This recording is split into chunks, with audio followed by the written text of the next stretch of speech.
ذرا مظلوم میں کربلا امام صاحب الزمان رو کے یاد کرتے ہیں کہ جب حسین قاسم کے ٹکڑوں کو اٹھا رہے تھے وہی منظر یاد کر کے پردہ غیبت میں روتے ہیں کہ پامال جیتے جی جو ہوا ہے اسے سلام، ہائے پامال جیتے جی جو ہوا ہے اسے سلام، رو کر لہو یہ کہتے ہیں خود صاحب زمان، پامال لاشا دیکھ کے کہتی ہے بیبیاں، پامال لاشا دیکھ کے مظلوم میں کربلا وہ غربت کا زماں جب قاسم کی ایڑیوں کے نشان ہمیں حسین مٹا رہے تھے تو وہ کیا کہتے تھے، ہائے یہ کہے کہ کچھ نشانوں کو شہد چومنے لگے، یہ کہے کہ کچھ نشانوں کو شہد چومنے لگے، عباس دیکھو رگڑی ہے کاسوں نے ایڑیاں، پامال لاشا دیکھ کے کہتی ہیں بیبیاں،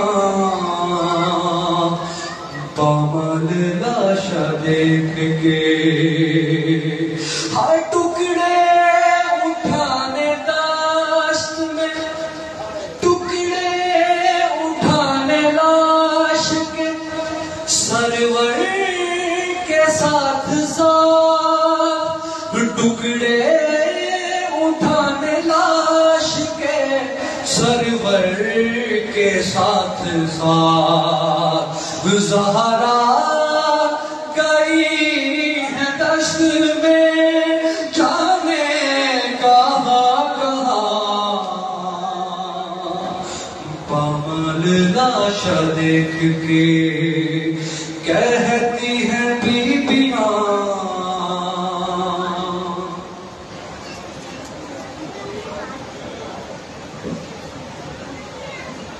ربی ربی دو کلارا سماعت کل مطابق 8 محرم 10:30 بجے جہاد گراؤنڈ گلی نمبر 6 میں برمکان سید اسد شاہ صاحب کے یہاں اس مجلس سزا سے علامہ زین اللہ صدقوی صاحب 11:30 بجے خطاب کریں گے۔ تمام لوگوں سے اس مجلس سزا میں شرکت کی اصلاح ہے۔ ایک اور مجلس سزا امام بارگاہ دربار احمد خان میں بھی کل منعقد ہوئی ہے۔ یہ اس مجلس سزا سے خطیب اہل بیت جناب منور عباس وزیری صاحب خطاب کر رہے ہیں، اور علماء و ذاکرین اعلان میرے پاس نہیں ہے، مجھے آتے ہوئے کہا کہ اعلان کر دیجیے گا۔ اور ایک اور مجلس سزا ہے برمکان ممتاز علی شاہ مولا اسلام آباد صاحبان میں اس سالہ مجلس سزا منعقد ہوگی۔ کل یہ مجلس سزا دن کی 1 بجے شروع ہوگی۔ اس مجلس سزا سے بھی منور عباس وزیری صاحب خطاب کریں گے۔ تمام مومنین سے اس مجلس سزا میں شرکت کی اصلاح ہے۔ بآواز بلند سلامات۔ اس میں خاطردار ہوں آج کی مجلس سزا سے خطاب کے لیے خطیب عالم اسلام جناب علامہ ڈاکٹر سید ماجد رضا صاحب سے کہ وہ اپنے خطاب کے لیے جلوہ افروز ممبر ہوں۔ بآواز بلند سلامات۔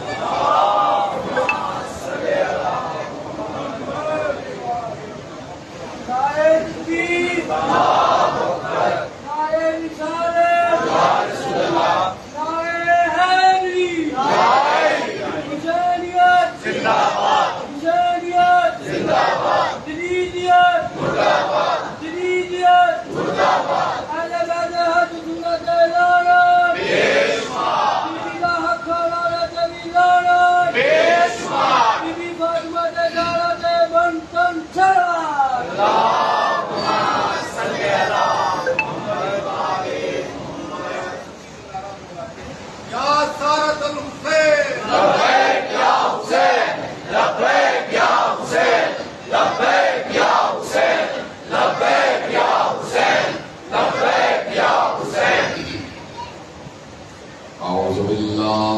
السميع العليم من الشيطان اللعين الرجيم. بسم الله الرحمن الرحيم. الحمد لله المعروف من غير رؤية، والخالق من غير روية، الذي لم يزل قائما دائما، إذ لا سماء ذات أبراج، ولا ليل داج، ولا بحر ساج، ولا أرض ذات مهاد، ولا خلق ذو اعتماد. والصلاة والسلام والتحية والإكرام على نبي الرحمة وخازن المغفرة وقائد الخير والبركة ومنقذ العباد من الهلكة، سيدنا ومولانا أبي القاسم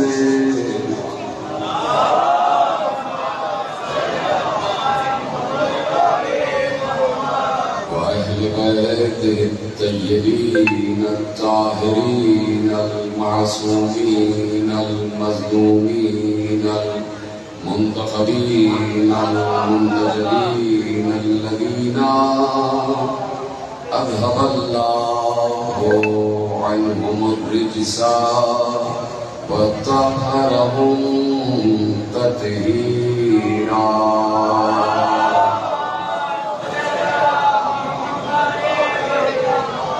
أما بعد، فقد قال الله سبحانه وتعالى في محكم كتابه المجيد وفرقانه الحميد وقوله الحق. بسم الله الرحمن الرحيم. يعرفون نعمة الله ثم ينكرونها وأكثرهم الكافرون. صلوات محمد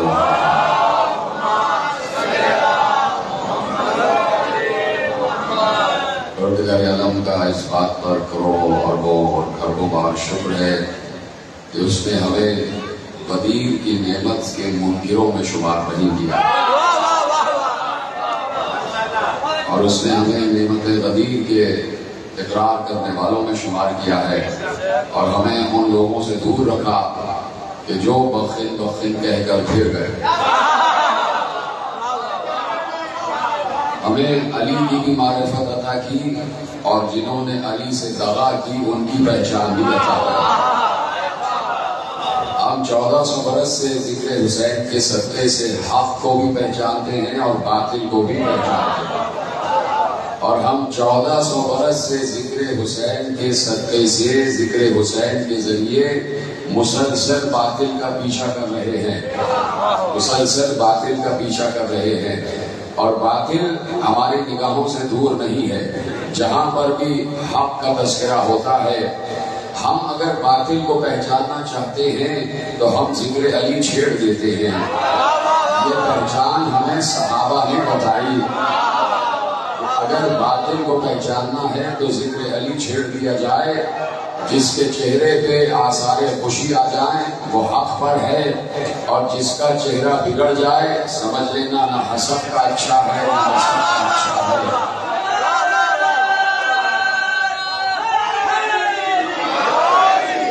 نہ حسب کا اچھا ہے، نہ نسب کا اچھا ہے، اور نہ شجرے کا اچھا. یعنی یہ بات طے کر لینا کہ نہ حسب کا اچھا ہے، نہ نسب کا اچھا ہے، نہ شجرے کا اچھا ہے.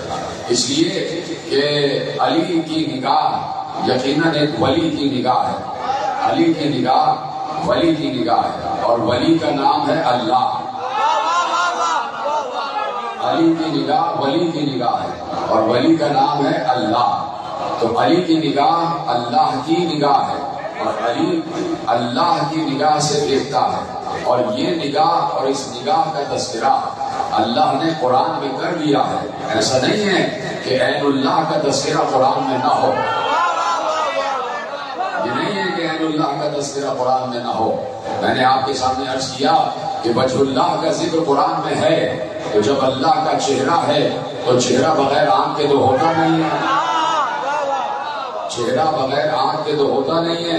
چہرے پر آنکھ ضروری ہے، اور آنکھ انتہائی اہمیت رکھتی ہے.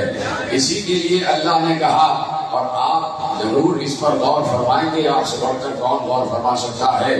اس لیے اللہ نے ایک آیت رکھی ہے، اور سورہ مبارکہ توبہ میں اللہ نے ارشاد فرمایا کہ ان سے کہہ دیجئے، انسانوں سے کہیے، قُلِ اعْمَلُوا فَسَيَرَى اللَّهُ عَمَلَكُمْ. اب میں اس لفظ پر آپ کو روکنا چاہتا ہوں، مختصر خطاب ہوگا. اب اس لفظ پر آپ کو روکنا چاہتا ہوں. اللہ کہہ رہا ہے، اے نبی، ان تمام انسانوں سے، تمام مخلوقات سے کہیے کہ تم عمل کیے جاؤ. تمہارے ہر عمل کو اللہ دیکھ رہا ہے. جس نے جملہ محفوظ کیا ہے، تمہارے ہر عمل کو اللہ دیکھ رہا ہے. اللہ دیکھ رہا ہے. پھر کتنی مرتبہ عرض کروں کہ تمہارے ہر عمل کو اللہ دیکھ رہا ہے. اسی لفظ دیکھنے نے ثابت کیا کہ اللہ کی کوئی آنکھ ہے جو دیکھ رہی ہے. یعنی اس آنکھ کے دیکھنے کو اللہ نے اپنا دیکھنا کہا کہ میں دیکھ رہا ہوں، تمہارے ہر عمل کو میں دیکھ رہا ہوں. تو جب اللہ نے کہہ دیا کہ تمہارے ہر عمل کو میں دیکھ رہا ہوں، تو اللہ نے یہاں اپنے کو تنہا نہ رکھا. جیسے جب اللہ نے اپنی ولایت کا تذکرہ کیا تو ولایت میں اپنے کو تنہا نہ رکھا، اور دو کو شامل کیا کہ ولی تمہارا رسول بھی ہے، ہمارا رسول بھی ولی ہے، اور تمہارا ولی علی بھی ہے. میں بھی ولی ہوں، رسول بھی ولی ہے، اور علی بھی ولی ہے. یہاں پر جب نگاہ کا تذکرہ کیا، جب دیکھنے کی بات کی، تو یہاں پر بھی خود اپنے کو تنہا نہ رکھا، بلکہ کہا فَسَيَرَى اللَّهُ عَمَلَكُمْ وَرَسُولُهُ وَالْمُؤْمِنُونَ. تمہارے ہر عمل کو اللہ بھی دیکھ رہا ہے، اور اس کا رسول بھی دیکھ رہا ہے. سلامت رہنا. تمہارے ہر عمل کو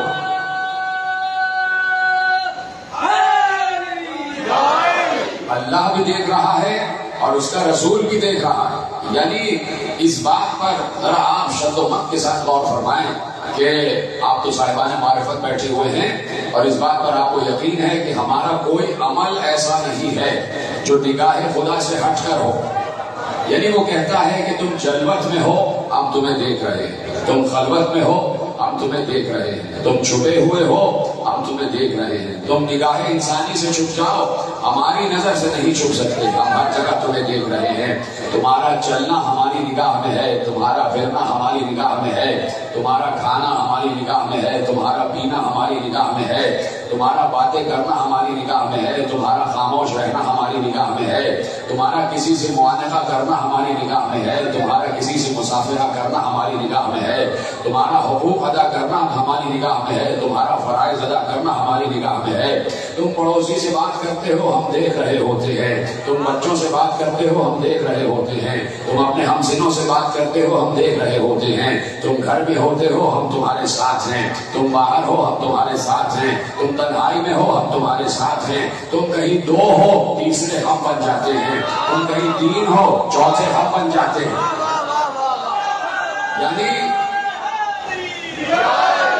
یعنی کہیں بھی تم ہماری نگاہ سے بعید نہیں ہو، ہماری نگاہ سے ہٹے ہوئے نہیں ہو.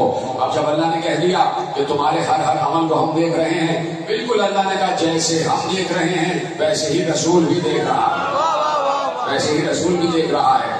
جب اللہ نے کہہ دیا، اور قرآن میں دیکھیے وسائل معرفت کی بھرمار ہے. یہ میرا عنوان ہے، قرآن میں وسائل معرفت کی بھرمار ہے.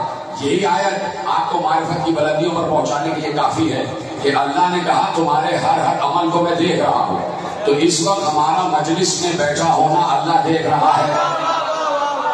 تصور فرمائے, اس وقت ہم مجلس میں بیٹھے ہیں, اللہ دیکھ رہا ہے.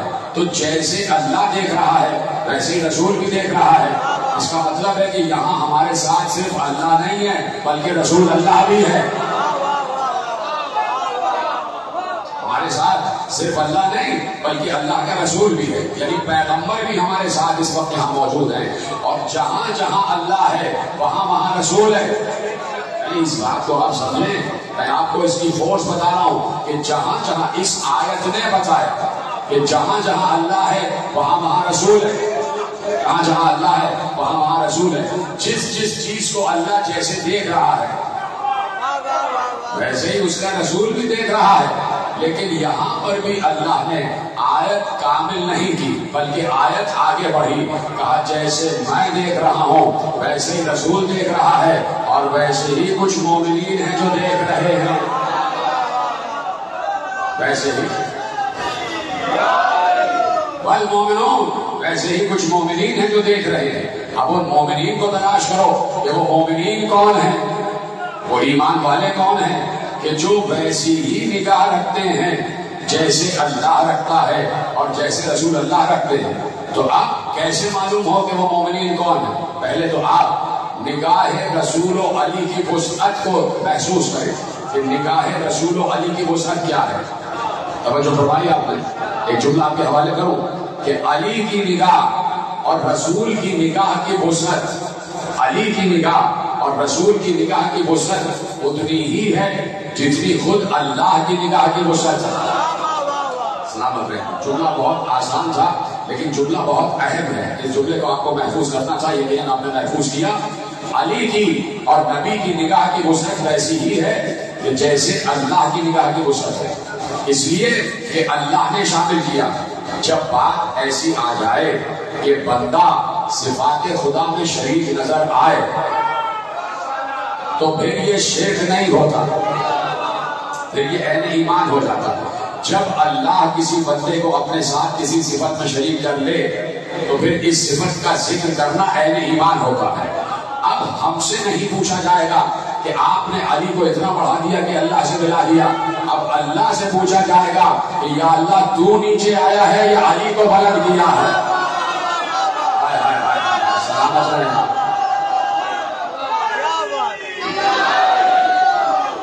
دیکھنا تو یہ ہے نا کہ اللہ سے پوچھا جائے گا کہ تو بندے کی حدود تک آیا ہے یا بندے کو تو نے اپنے تک بلند کیا.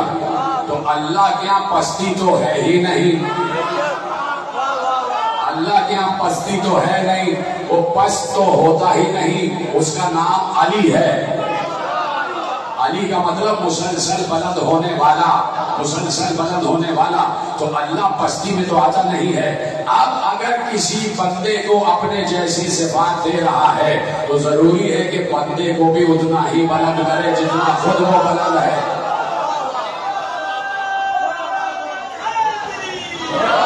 بندے کو بھی اتنا ہی بلند کرے جتنا وہ خود بلند ہے. تو ضروری ہے کہ صفات کا آئینہ تلاش کیا جائے. صفات کا آئینہ, یہ میں بار بار ایک لفظ استعمال کر رہا ہوں اور آج اس کی تشریح کرتا ہوں کہ صفات کا آئینہ, صفات کا آئینہ کسے کہتے ہیں؟ ابھی میں نے نگاہ والی بات کو روکا ہوا ہے کہ نگاہ رسول کیا ہے اور نگاہ علی کی وسعت کیا ہے. ابھی اس کو سمجھاؤں گا اور آپ سے دعا لوں گا, لیکن چاہتا ہوں کہ صفات کا آئینہ, یہ بار بار یہ ٹرم کیوں استعمال ہو رہی ہے, یہ اصطلاح کیوں استعمال ہو رہی ہے کہ اللہ نے انہیں اپنی صفات کا آئینہ بنایا ہے. اور میں پرسوں عرض کر چکا کہ یہ کوئی ایسا آئینہ نہیں ہے جس کے پیچھے زنگ لگا ہوا ہے اور اس میں دیکھا جا رہا ہے. یہ آئینہ اس کو کہتے ہیں کہ جسے آپ ریپلیکا کہتے ہیں, جسے آپ کسی کا ہم شکل ہو جانا کہتے ہیں, کسی کا ہم صفت ہو جانا کہتے ہیں.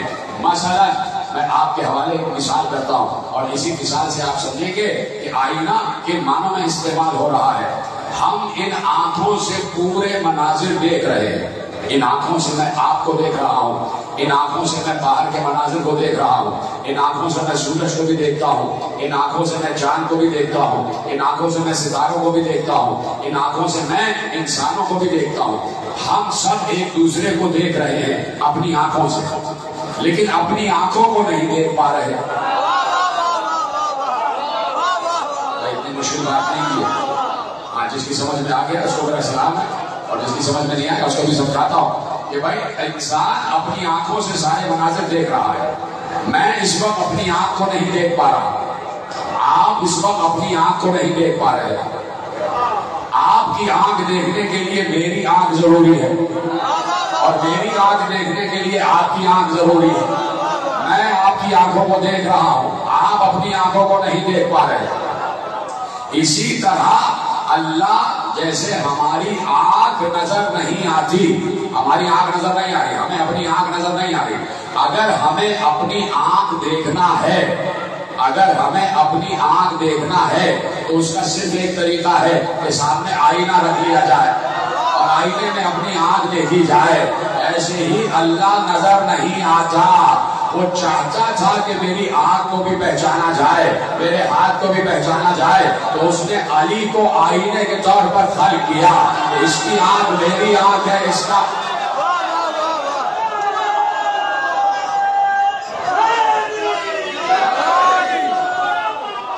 جو فرمائیں گے نا ہم نے کہ علی کو آئینہ بنا دیا کہ اگر میری آنکھ دیکھنا ہے تو علی کی آنکھ دیکھو، علی کی آنکھ دیکھو، ان کی آنکھ دیکھو، یہ ید اللہ ہے، یہ عین اللہ ہے۔ تو بار بار یہ مفاہیم اس لیے دہرائے جاتے ہیں تاکہ لفظ ولایت سمجھ میں آ جائے، اور لفظ ولایت پر اس لیے گفتگو ضروری ہے کہ یہ قرآن کا لفظ ہے اور قرآن کو قیامت تک رہنا، اس لیے لفظ ولی پر بات ہوگی، اس لیے لفظ ولایت کی وسعتوں پر بات ہوگی، اس کی لامحدودیت پر گفتگو ہوگی۔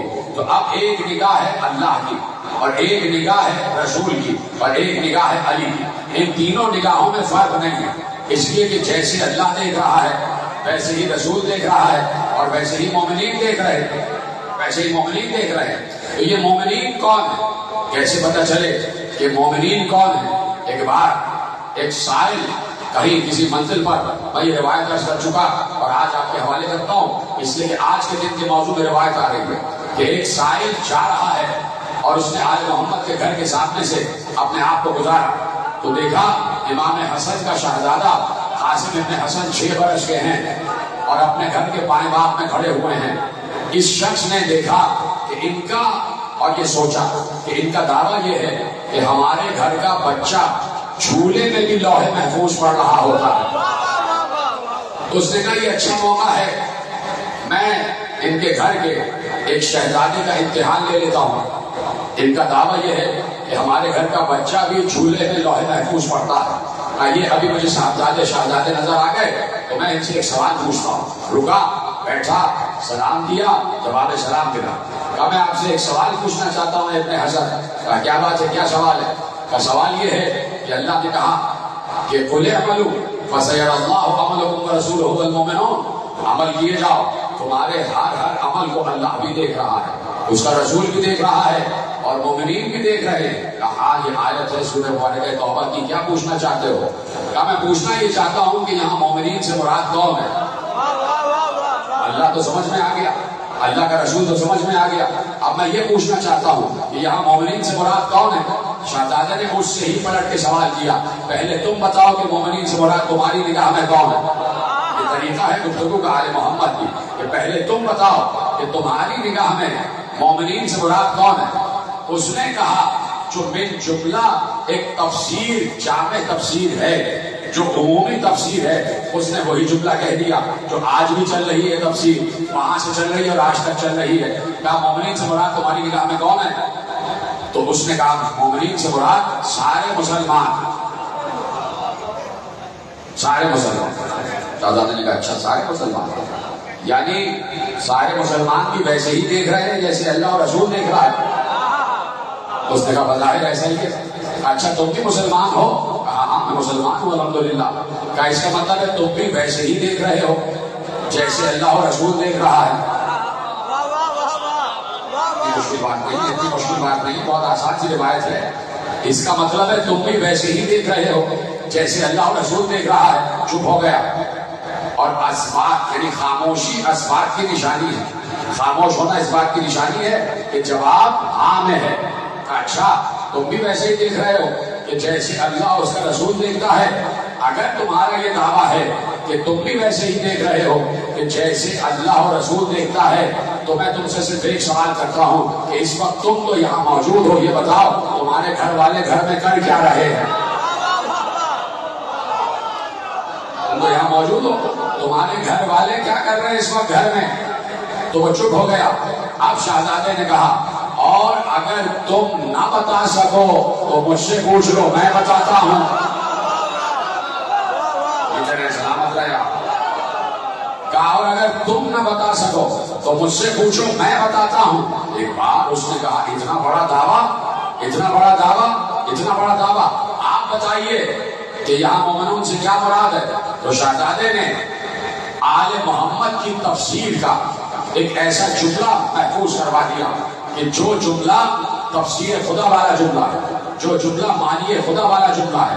ایک بار کہا کہ آپ بتائیے کہ مومنین سے کیا مراد ہے؟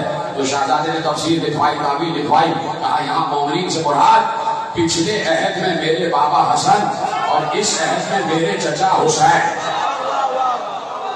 کہا ہر دور کا امام ویسے ہی دیکھ رہا ہوتا ہے کہ جیسے اللہ دیکھتا ہے. کا مومنین سے مراد ہر دور کا امام. تو اس دور میں بھی تو ایک امام ہے, اس کی نگاہ بھی وہی نگاہ ہے کہ جو اللہ والی نگاہ ہے. تو اس آیت نے بتایا, جملہ ضائع نہ ہو, اس آیت نے بتایا کہ ہر دور میں ایک عین اللہ کا ہونا بہت ضروری ہے. اس آیت نے بتایا کہ ہر دور میں ایک عین اللہ کا وجود ضروری ہے. اب وہ عین اللہ, اب وہ نگاہ خدا, اس کی وسعتیں کیا, کیسے دیکھ رہا ہے وہ نگاہ والا کہ جسے اللہ کی نگاہ کہا جاتا ہے. دیکھ کیسے رہا ہے؟ سامنے کی بات ہے, یہ ہے رسول اور وہ ہے علی. یہ ہے رسول کی نگاہ اور وہ ہے علی کی نگاہ. رسول کی نگاہ یہ ہے, رسول کی نگاہ یہ ہے کہ رسول اللہ مسجد میں نماز پڑھا ہے, سب سے آگے رسول اللہ ہے, اور نبی سب میں ایک صحابی ہیں جو پیغمبر کے صحابی کا شرف حاصل ہوا. میسرہ نام ہے, جو جناب ام المومنین خدیجہ الکبریٰ سلام اللہ علیہا کے غلام تھے, اور انہوں نے پیغمبر کو ہبا کر دیا.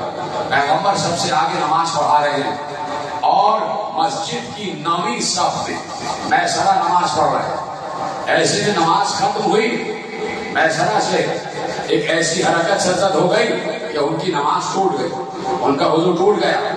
اور ایسے میں پیغمبر مڑے اور مڑ کر 9ویں صف میں پیچھے مڑ کر کہا, ہو گیا میسرہ, ہو گیا صلاۃ, میسرہ کھڑے ہو جاؤ, نماز دوبارہ پڑھو. کیا سنا آپ نے؟ میسرہ کھڑے ہو جاؤ, نماز دوبارہ پڑھو. میسرہ لرز گئے اور کہا یا رسول اللہ میں نماز دوبارہ پڑھتا ہوں اور مجھے معلوم ہے کہ مجھے نماز دوبارہ پڑھنا پڑے گی, لیکن یا رسول اللہ آپ تو آگے دیکھ رہے تھے, میں پچھلی صف میں 9ویں صف میں تھا. تو پیغمبر نے کہا تمہیں معلوم نہیں ہے, اراکم من خلفی کما اراکم من قدامی, جیسے میں تمہیں سامنے سے دیکھتا ہوں ویسے ہی پیچھے سے بھی دیکھتا ہوں. ادھر جیسے میں سامنے سے دیکھتا ہوں ویسے ہی پشت سے بھی دیکھتا ہوں, ویسے ہی پشت سے بھی دیکھتا ہوں. تو یہ ہے نگاہ رسالت کہ ہر جگہ ہے نگاہ رسالت. جیسے اللہ کسی زاویے کا محتاج نہیں ہے, اللہ کسی زاویے کا محتاج نہیں, ویسے ہی رسول اللہ کسی زاویے کا محتاج نہیں. ہر جگہ دیکھ رہا ہے, ہر جگہ دیکھ رہا ہے. اب یہ ہے رسول کی نگاہ, اور اب میں آپ کو علی کی نگاہ کی وسعت بتا رہا ہوں. تیار ہے سننے کے لیے؟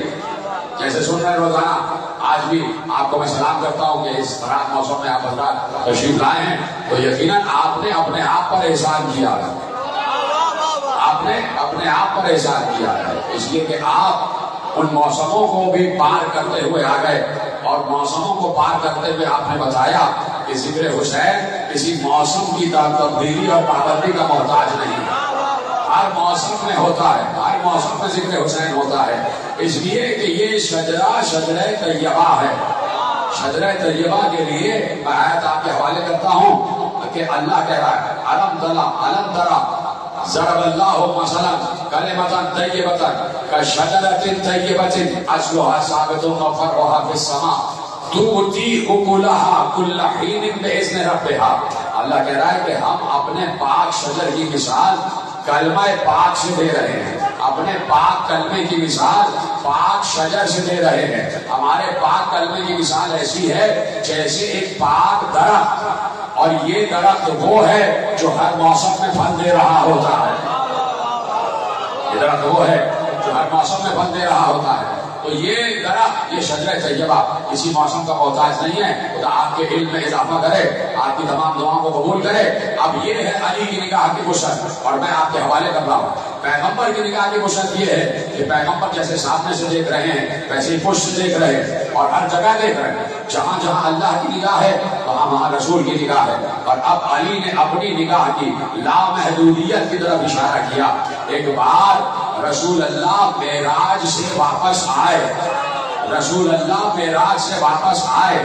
واپس جب آئے صرف ایک جملہ ہے کہ جس جملے میں آپ کو علی کی نگاہ کی وسعت دیکھنا ہے. رسول اللہ معراج سے واپس آئے، معراج سے جب واپس آئے تو علی پہلے سے زمین پر موجود، اور علی نے رسول اللہ سے ایک جملہ کہا، یا رسول اللہ معراج تک کے حالات آپ بتائیں گے یا میں بتا دوں؟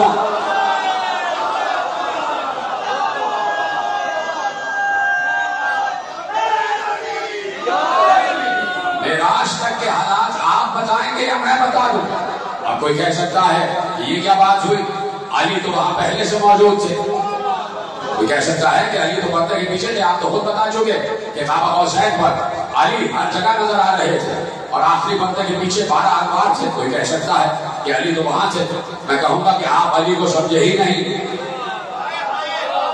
آپ علی کو سمجھے ہی نہیں. اللہ نے کہا جہاں جہاں میں ہوں. نہیں سمجھے آپ؟ میں آپ کو ایک مثال دیتا ہوں، مثال نہیں بلکہ سوال کرتا ہوں. اللہ معراج میں قاب قوسین پر تھا؟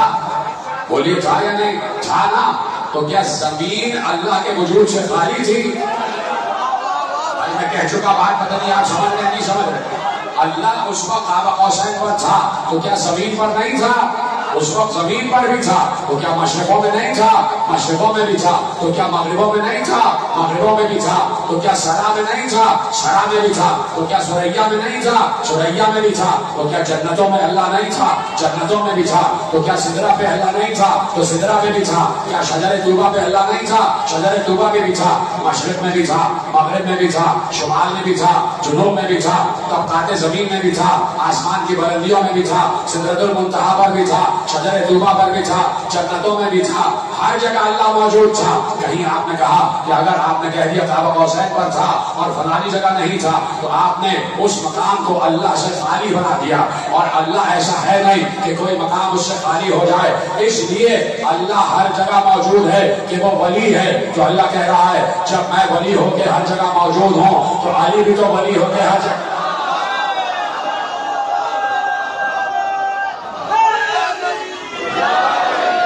علی بھی تو ولی ہو کے ہر جگہ موجود ہے. تو علی آسمان پر بھی تھا، علی زمین پر بھی تھا. کیسے پہچانیں گے علی کو؟ خاموش ہو گئے آپ اس بات پر. میں تو سمجھ رہا تھا کہ مجھ سے زیادہ آپ کی معرفت آگے بڑھ جائے گی. معراج کے وقت جہاں جہاں اللہ تھا وہاں وہاں رسول تھا، وہاں وہاں علی تھا. نہ مانے آپ اس بات کو، لیکن میں تو اسی بات پر جمع رہوں گا. معراج کے وقت جہاں جہاں اللہ تھا وہاں وہاں رسول بھی تھا، وہاں وہاں علی بھی تھا. اگر اللہ آسمانوں میں ہے تو رسول و علی بھی آسمانوں میں. اگر اللہ زمین پر ہے تو رسول و علی بھی زمین پر ہے. تو ایک وجود آسمان پر، ایک وجود زمین پر. اب وجود بھی سمجھاؤں گا، ابھی سمجھاؤں گا کہ یہ وجود ہوتا کیا ہے اور کیسے ہر جگہ ہر وجود نظر آ رہا ہے. تو زمین پر بھی علی، تو زمین والے علی نے کہا کہیں تو معراج کے حالات میں بتاؤں. یعنی زمین پر بیٹھے بیٹھے نگاہ علی قاب قوسین تک پہنچ رہی تھی. زمین پر بیٹھے بیٹھے نگاہ علی قاب قوسین تک اور 4 تاغ عالم تک جہاں جہاں رسول پہنچا وہاں وہاں علی کی نگاہ پہنچی. بہت ہی آسانی سے سنا آپ نے بولا. جہاں جہاں معراج میں رسول پہنچا وہاں وہاں نگاہ علی پہنچا، اس لیے کہ خود نگاہ رسول بھی وہی ہے اور نگاہ خدا بھی وہی ہے. کہا کہ اس دور میں میرے چچا حسین ویسے ہی دیکھ رہے ہیں کہ جیسے پچھلے دور میں میرے بابا حسن دیکھ رہے ہیں. کا اتنا بڑا دعویٰ آپ نے اتنا بڑا دعویٰ کر دیا کہ آپ کے چچا اور آپ کے بابا اس آیت میں شامل ہیں اور وہ ویسے ہی دیکھ رہے ہیں کہ جیسے اللہ اور اس کا رسول دیکھ رہا ہے. کہا کہ میرے چچا اور میرے بابا تو بہت بڑے ہیں، میں بھی ویسے ہی دیکھتا ہوں جیسے سب دیکھ رہے ہیں. سلامت رہے آپ.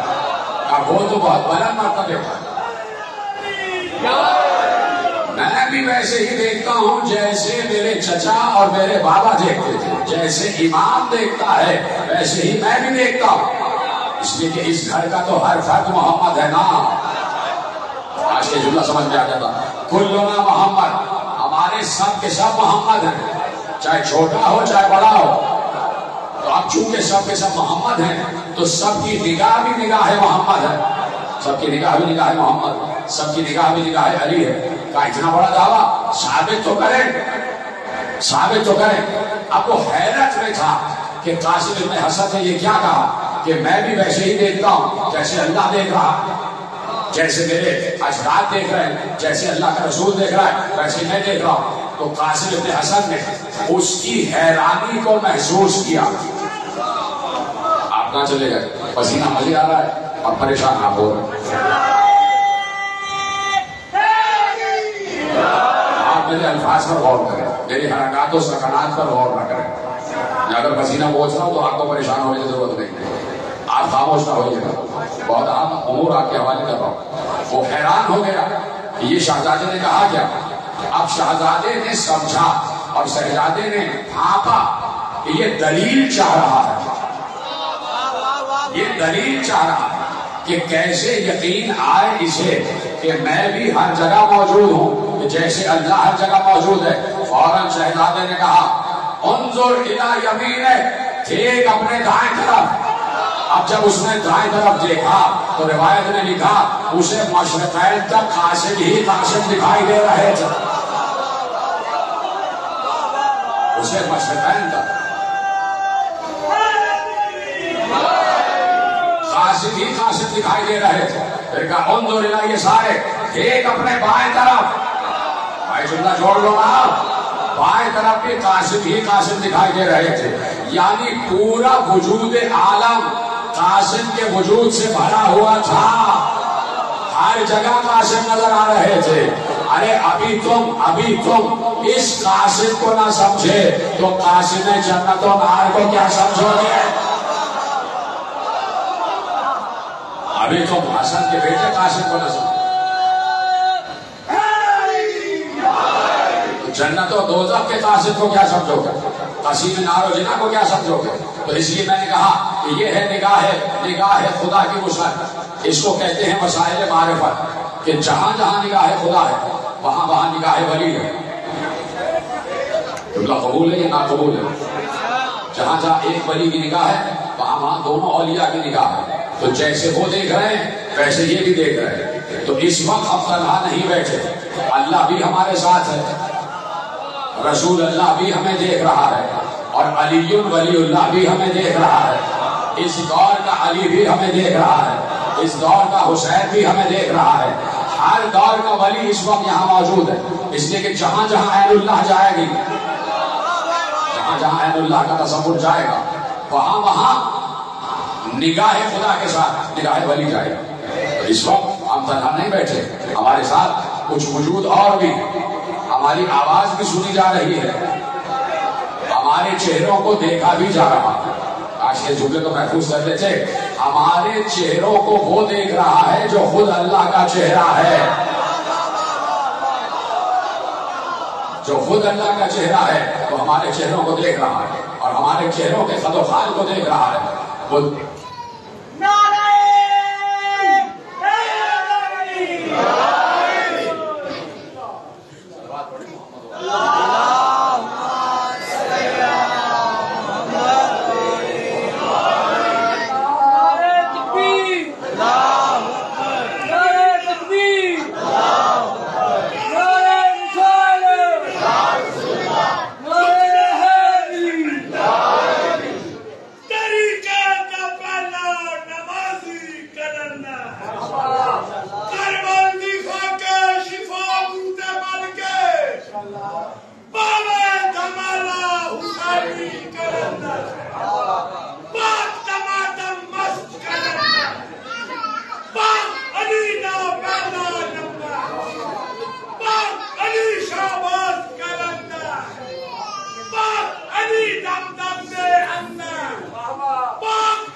بات چھوٹی سی آگے بڑھائیں گے اگر آپ کی اجازت ہو. پریشان تو نہیں ہو گئے آپ حضرات؟ ایسی بات ہے اگلی مجلس بھی ہے اور میں چاہتا ہوں کہ دامن وقت اپنے مقررہ وقت میں سمٹ جائے اور بات بھی مکمل ہو جائے، کیونکہ موسم کی خرابی کی وجہ سے ذرا دیر سے بیٹھا، لیکن چاہتا ہوں کہ مضمون مکمل ہو جائے، مضمون مکمل ہو جائے. میں نے کہا کہ آیتیں قرآن میں موجود ہیں تو جب تک لفظ ولی قرآن میں ہے تو ولایت پر بات ہوگی. کوئی یہ پوچھے گا نہیں کہ کب تک ولایت پر بات ہوگی، ہم کہیں گے کہ جب تک قرآن ہے تب تک ولایت پر بات ہوگی. اور دوسرا بڑا جملہ یہ ہے کہ جب تک اللہ ولی ہے تب تک علی ولی پر بات ہوگی، تب تک علی ولی پر بات ہوگی، تب تک ولایت علی پر بات ہوگی. اور چونکہ مسلسل نئی نسل جوان ہو رہی ہے تو صرف بوڑھوں کو تھوڑی سنانا ہے، نئی نسل کو بتانا ہے کہ ولایت کیا ہے، نئی نسل کو بتانا ہے کہ عقیدہ کیا ہے، نئی نسل کو سمجھانا ہے کہ اصل عقیدہ کیا ہے اور کسے عقیدہ کہتے ہیں اور معرفت کسے کہتے ہیں. تو دیکھیے یہ معرفت کے وسائل جو باتیں کی جا رہی ہیں، اصل ہدف ہے معرفت خدا بندی. میرا بار بار موضوع یہ ہوتا ہے، اصل ہدف ہے معرفت خدا بندی، یعنی اللہ کو پہچانا جائے. اللہ نظر نہیں آ رہا تو کوئی ایسا ہو کہ جسے دیکھ کے اللہ یاد آ جائے، جسے دیکھ کے اللہ یاد آ جائے. تو ولایت کی تعریف اہل سنت علماء نے لکھی، ولی کی خصوصیات اہل سنت علماء نے لکھی، اور ان میں سے 2-3 آپ کے حوالے کرتا ہوں. کہ ولی وہ ہوتا ہے کہ جو ہر وقت غمگین رہتا ہے، یعنی ولایت کی ایک نشانی یہ ہے کہ ولی ہنستا ہوا دکھائی نہیں دیتا، روتا ہوا دکھائی دیتا ہے. جملہ کہہ دیا کہ وہ فراق خدا میں روتا ہے، تلاش خدا میں روتا ہے، اس کی آنکھیں نم رہتی ہیں. ولایت ولی کی آنکھیں نم رہتی ہیں. دوسری نشانی یہ ہے کہ ولی وہ ہو کہ جسے دیکھو تو اللہ یاد آ جائے.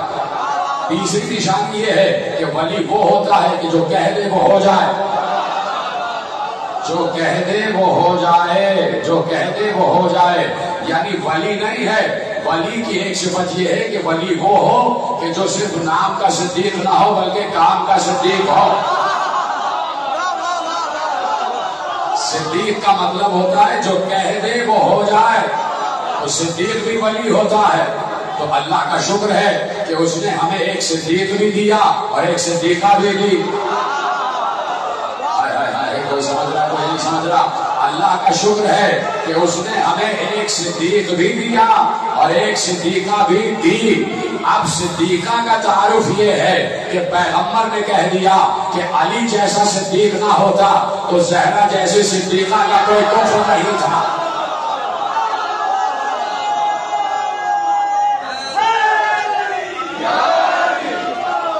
علی جیسا صدیق نہ ہوتا تو زہرا جیسے صدیقہ کا کوئی کفر نہ ہوتا، زہرا جیسے صدیقہ کا کوئی کفر نہ ہوتا. اس لیے زہرا مریم سے افضل بن گئی کہ مریم کو کوئی کفر نہ ملا، زہرا کو علی ملا.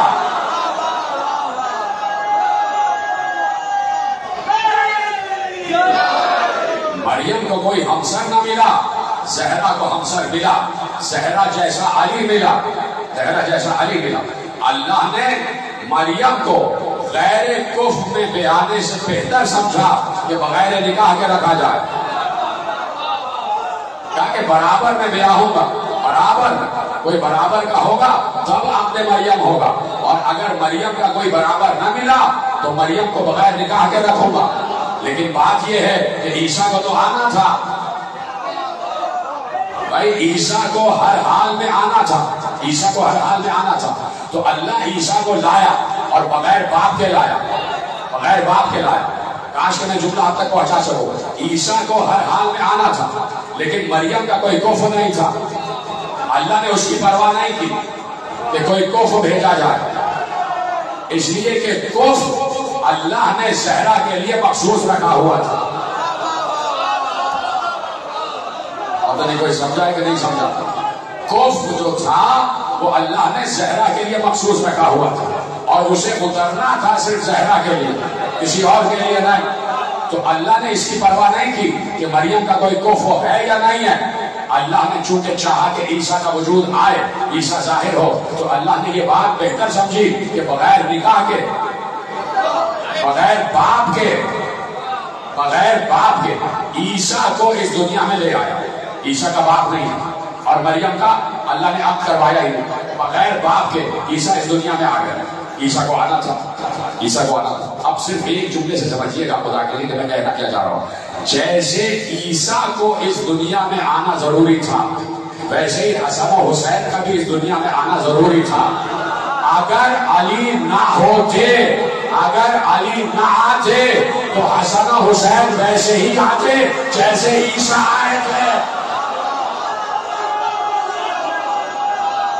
سلامت رہنا. جس نے جملہ محفوظ کیا ہے میں بہت شکر گزار ہوں. یہ بہت دقیق جملہ تھا جیسے آپ نے سنا. حسن و حسین کو بھی آنا تھا. اگر علی نہ آتے اور زہرا کا کوف نہ ہوتا تو حسن و حسین بھی عیسیٰ کی طرح دنیا میں آتے. لیکن زہرا کو یہ شرف ملا کہ علی جیسا کوف, علی جیسا ہمسر, علی جیسا ہمسر. اس لیے اللہ نے بتایا, اس لیے اللہ نے بتایا کہ صدیق کے لیے صدیقہ ضروری ہے اور صدیقہ کے لیے صدیق ضروری ہے. زہرا ہے صدیقہ کبریٰ, زہرا ہے صدیقہ کبریٰ. جملہ آپ وصول کریں گے اگر اجازت ہو. آپ وعدہ کرتے ہیں جملہ وصول کریں گے. جملہ میرا نہیں ہے, جملہ ہے ترمذی شریف اور ابن ماجہ کا. سنن ابن ماجہ سیاہ ستہ کی اہم ترین کتاب, اس سے جملہ آپ کے حوالے کر رہا ہوں. اجازت ہے. زہرا کا لقب ہے صدیقہ کبریٰ. کبریٰ یعنی بڑی صدیقہ. زہرا کا لقب ہے صدیقہ کبریٰ. تو اس کے بعد علی نے سنن ابن ماجہ نے لکھا, بظاہر شاید آپ کی نگاہ میں سادہ سا جملہ ہو لیکن میں نقطہ بنا کے آپ کے حوالے کر رہا ہوں. زہرا ہے صدیقہ کبریٰ اور سنن ابن ماجہ نے علی کا ایک جملہ لکھا. علی نے کہا انا صدیق الاکبر.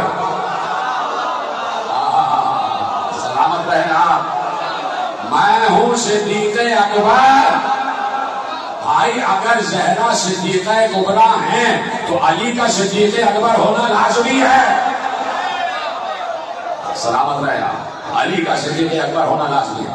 علی نے کہہ دیا اور صاحب سنن ابن ماجہ نے لکھا کہ علی نے کہا انا صدیق الاکبر, میں ہوں صدیق اکبر, میں ہوں اکبر صدیق, میں ہوں سب سے بڑا صدیق. علی کہہ رہا, علی کہہ رہا اس کو صدیق اکبر ہونا چاہیے کہ جو پیغمبر کے کاندھے پر کبھی فتح مکہ میں بلند ہے, کبھی غدیر کے مقام پر بلند ہے, اسی کو صدیق اکبر ہونا چاہیے.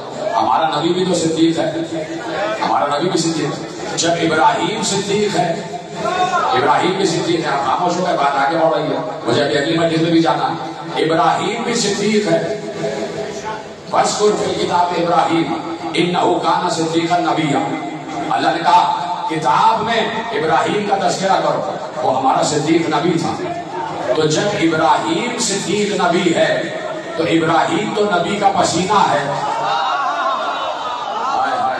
بڑی آسانی سے سمجھیے آپ نے, ابراہیم تو نبی کا پسینہ ہے. جب نبی کا پسینہ صدیق ہو سکتا ہے تو کیا نبی کا خون صدیق اکبر نہیں ہو سکتا؟ جہاں نبی کا خون جا رہا ہے وہ صدیق اکبر ہے. تو علی نے کہہ دیا کہ میں ہوں صدیق اکبر, اور ہمارا نبی بھی صدیق. جب ہمارا نبی صدیق تو کف نبی صدیقہ, کف نبی صدیقہ. صدیقہ کی ماں بھی صدیقہ ہونی چاہیے. نہیں غور فرمایا. کیونکہ میں بڑا ایک باریک نقطہ آپ کے حوالے کرتا ہوں. ایک آیت پڑھوں گا صرف اور آہستہ سے ایک بات کہوں گا, بہت آہستہ سے, بہت آہستہ سے. اللہ نے ارشاد فرمایا کہ پڑھ دوں آیت آپ کی اجازت. مل مسیح ابن مریم الا رسول قد خلت من قبلہ الرسل وامہ صدیقہ. مل مسیح ابن مریم الا رسول قد خلت من قبلہ الرسل وامہ صدیقہ. اللہ نے کہا مسیح ابن مریم کون ہے, عیسیٰ کون ہے سوائے اس کے کہ عیسیٰ رسول ہے. مل مسیح ابن مریم الا رسول, کون ہے ابن مریم سوائے اس کے رسول. عیسیٰ کو ہم نے رسول بنایا, جیسے ہم نے پچھلے رسول بھیجے ویسے ہی عیسیٰ بھی رسول تھا. اب اللہ نے کہا امہ صدیقہ, اور اس کی ماں صدیقہ تھی.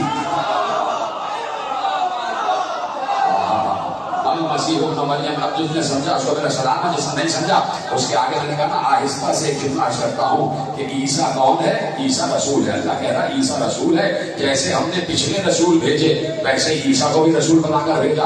اور ہاں یہ بات ہے امہ صدیقہ، اس کی ماں جو ہے عیسیٰ کی والدہ صدیقہ تھی، عیسیٰ کی والدہ صدیقہ تھی، عیسیٰ کی والدہ صدیقہ تھی۔ تو صدیقہ کی پہلی نشانی یہ ہے کہ وہ ماں ہو۔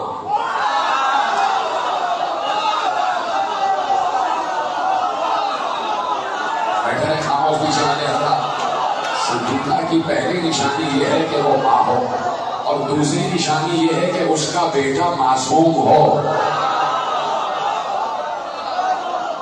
دوسری نشانی یہ ہے کہ اس کا بیٹا معصوم ہو، اور تیسری نشانی یہ ہے کہ جب جناب زکریا بیت المقدس میں آئے، تالا لگا کے گئے تھے باہر سے اور تالا کھول کے آتے تھے، کوئی باہر جا سکتا تھا نہ کوئی اندر آ سکتا تھا، جناب زکریا ہی تالا کھول کے اندر آتے تھے۔ آئے تو دیکھا مریم کے پاس بہترین کھانے رکھے ہوئے ہیں، تو کہا یا مریم انا لک ھذا، مریم یہ کہاں سے آیا؟ کہا اللہ کی طرف سے آیا۔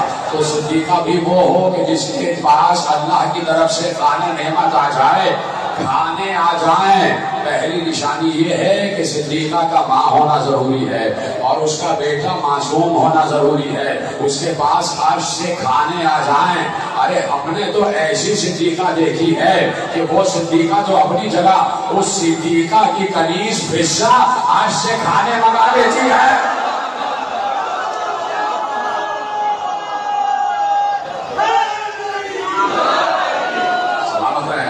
اس صدیقہ کی کنیز حصہ عرش سے کھانے منگا لیتی ہے، عرش سے کھانے نعمت منگا لیتی ہے۔ تو اب چوتھی نشانی صدیق اور صدیقہ۔ چوتھی نشانی کیا ہے؟ چوتھی نشانی یہ ہے کہ صدیق کا مطلب ہے جو کہے وہ ہو جائے، جو کہے وہ ہو جائے۔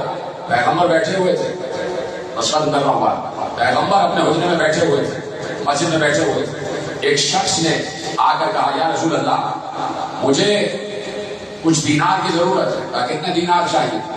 کہا مجھے 400 دینار چاہیے، مجھے ضرورت ہے۔ کہا میں نے کہا بیٹھ جاؤ، بیٹھے رہو، دیکھتے ہیں کوئی لا کے دیتا ہے۔ ایسے میں ایک صاحب آئے، انہوں نے پیغمبر کو ایک پوٹلی دی، ایک زنبیل دی، اور کہا یا رسول اللہ اس میں 100 درہم ہے، اس میں 100 درہم ہے۔ پیغمبر نے رکھ لیا۔ اب وہ شخص چلا گیا پیغمبر کو 100 درہم دے کر، تو پیغمبر نے وہی پوٹلی اٹھائی اور اس مانگنے والے آدمی کو یہ کہہ کہ اس میں 400 دینار ہے۔ سمجھ گئے بھائی کو میرا سلام ہے۔ بات یہ ہے کہ اس شخص نے پلٹ کر پیغمبر سے کہا یا رسول اللہ اس میں تو 100 درہم تھے، آپ کہہ رہے 400 دینار ہے۔ پیغمبر نے کہا اب جو میں نے کہہ دیا ہے وہی نکلے گا، اب جو ہم نے کہہ دیا ہے وہی برآمد ہوگا۔ اس نے پوٹلی کھولی، اس میں 400 دینار نکلے۔ تو صدیق کا مطلب یہ ہے جو کہہ دے وہ ہو جائے، تو صدیقہ کا مطلب بھی یہ ہے کہ جو کہہ دے وہ ہو جائے۔ پہلی نشانی یہ کہ وہ ماں ہو، دوسری نشانی یہ کہ اس کا بیٹا معصوم ہو، تیسری نشانی یہ کہ آسمان سے کھانے نعمت آ جائے، چوتھی نشانی یہ کہ جو کہہ دے وہ ہو جائے۔ ہم نے تو ایک ہی بیوی کو دیکھا کہ بچوں نے کہا ہمارے پاس کپڑے نہیں ہیں، سلامت رہنا، سلام آپ پر۔ بچوں نے کہا ہمارے پاس کپڑے نہیں ہیں، زہرا نے کہا درزی لے کر آ رہا ہے، درزی لے کر آ رہا ہے۔ تو اب جو کہہ دے وہ ہو جائے، جو کہہ دے وہ ہو جائے۔ تو اس لیے ضروری ہے کہ ان ہستیوں کا تذکرہ کیا جائے، اور آج بھی انہیں ہستیوں کا تذکرہ کرنے ہم بیٹھے ہوئے ہیں۔ آج 7 محرم کو ہائے چند ہی لوگوں نے کہا، آج تو بہت بلند آواز سے ہائے کرنے کا دن تھا۔ 7 محرم کو حسین کے بچوں پر پانی بند کر دیا، بچے پیاسے ہیں، صبح سے پیاسے ہیں، آج شام ہو گئی 7 محرم کی، اب دریا کی طرف جانے دیا نہیں جا رہا۔ دریا پر 10,000 کے لشکر کا پہرا بیٹھ چکا ہے۔ اور ایک بات یہ بھی ہے مسلمانوں کہ جا کے پڑھنا مقتل میں کہ جانور تک کو اجازت تھی دریا سے پانی پینے، جانوروں تک کو اجازت تھی دریا سے پانی پینے کی، اور اگر کسی کو اجازت نہیں تھی تو وہ فاطمہ کا لال اور فاطمہ کی آل اولاد تھی کہ اسے پانی پینے کی اجازت نہیں تھی۔ کیا بھول گئے تھے مسلمان کہ یہ دریا فاطمہ زہرا کے مہر میں ہے، یہ دریا زہرا کے مہر میں تھا، یہ پانی زہرا کے مہر میں تھا۔